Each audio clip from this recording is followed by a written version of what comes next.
America's $5 laser that's changing naval warfare forever.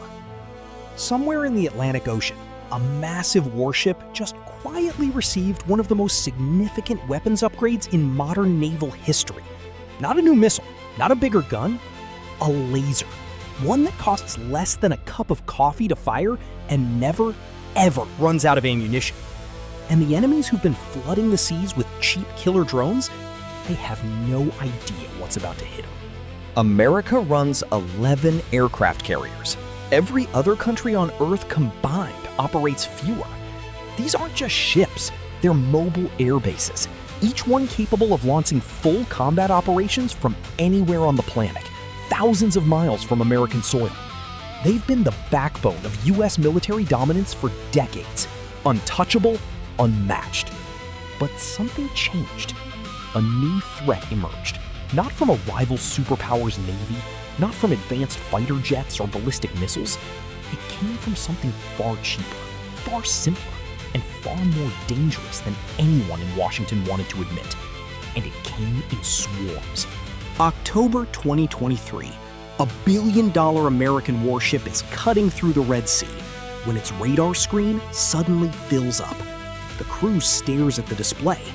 Dozens of contacts, incoming, fast. But these aren't fighter jets. They're not cruise missiles launched by a state military. They're drones. Mass-produced UAVs operated by Houthi rebels out of Yemen, some costing less than $50,000 a unit. The crew had one real option: fire the interceptors. So they did, and the missiles worked. The drones went down. Crisis averted, at least that day. But in the hours after the engagement, someone ran the numbers, and what they found was deeply uncomfortable. Each interceptor missile costs at minimum $1 million, often more. These weapons were engineered to destroy fighter jets and cruise missiles. High-value, high-cost targets were spending $1 million to eliminate a $50 million threat makes perfect sense. But spending $1 million to swat a $50,000 drone? That's not a win. That's a slow financial bleed that no defense budget, not even America's, can sustain forever. And this wasn't a one-time incident. Between October 2023 and January 2025 alone, American naval forces in the Red Sea faced hundreds of drone and missile attacks. The Houthis weren't slowing down. They were scaling up, deliberately flooding the zone with cheap UAVs, betting that eventually the math would break in their favor. Because it always does. Even the deepest pockets run dry when you're trading million-dollar missiles for $50,000 drones. The US military needed a completely different answer, and they'd actually been watching one develop in real time on the other side of the world. Ukraine changed everything about how military strategists think about drones. Russia wasn't just using UAVs, it was weaponizing volume. Some nights, Russian forces launched close to 1,000 drones in a single wave. 1,000 in one night! Ukraine couldn't afford to shoot missiles at all of them. They had to get creative fast. What emerged was a patchwork of brutal efficiency. AI-guided turrets, electronic jammers, drone interceptors, mobile shooter teams. None of it glamorous. All of it devastatingly effective.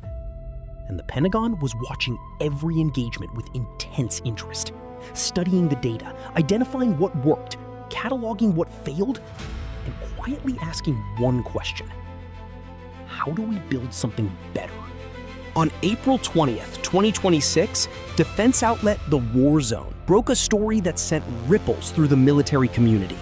The US Navy had installed and successfully tested a new laser weapon system called Locust aboard the USS George H.W. Bush, a Nimitz-class aircraft carrier. It was, by all accounts, the first time in history the Navy had actively operated directed energy technology on a carrier. But here's the detail that made people's jaws drop. The tests had actually happened back in October 2025. The Navy had been sitting on this for months. The official statement was measured but unmistakable in its confidence. During live-fire testing, the Locust laser weapon system had effectively detected, tracked, engaged, and neutralized multiple unmanned aerial vehicles, marking, in their words, a significant milestone toward operational directed energy capability. AeroVironment, the defense contractor behind the system, was even more direct. Locust had proven itself in one of the most demanding environments imaginable, a moving aircraft carrier at sea, and it had done it cleanly. What nobody outside the program fully appreciated yet was what that actually meant for the future of naval warfare. So what exactly is Locust? Strip away the technical language and here's what you're looking at. A high-powered laser mounted inside a compact turret, packed with electro-optical and infrared cameras that automatically detect, identify, and track targets as they enter range. High-frequency radar and passive radio frequency detection systems feed it additional targeting data. The whole package is designed to find a threat, lock onto it, and eliminate it, faster than a human operator could consciously react. Current power output sits around 20 kilowatts. In the world of military lasers, that's on the modest end. But modest doesn't mean weak. 20 kilowatts is more than enough to melt through the structural frame of a small drone, fry its electronics, and send it spiraling out of the sky in a fraction of a second. The system has already been tested at 26 kilowatts, with engineers pushing for higher output in future iterations.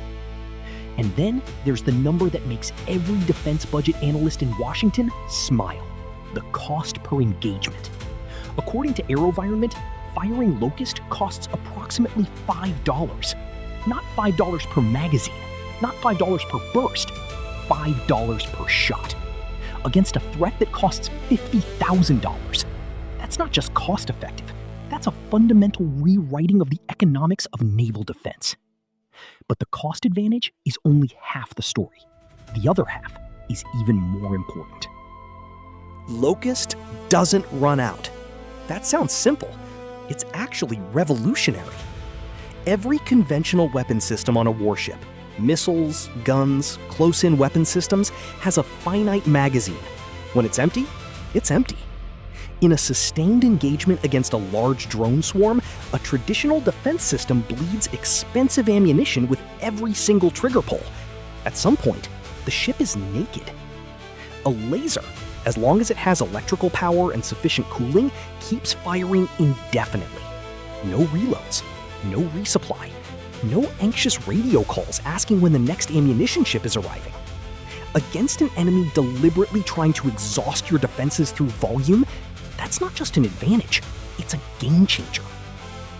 Chief of Naval Operations Admiral Daryl Kodal made the Navy's position crystal clear in January 2026. He told reporters he wants directed energy systems installed across the fleet and positioned as the primary first response to close-range threats. His words, "If something is seen from the ship, our first solution should be directed energy." That's not a research program talking. That's a sitting admiral rewriting naval doctrine. Locust also brings something the Navy hasn't always had in experimental weapons: genuine flexibility. The system is pallet-mounted, meaning it was literally rolled onto the deck of the George H.W. Bush and secured in minutes without permanent modification to the ship.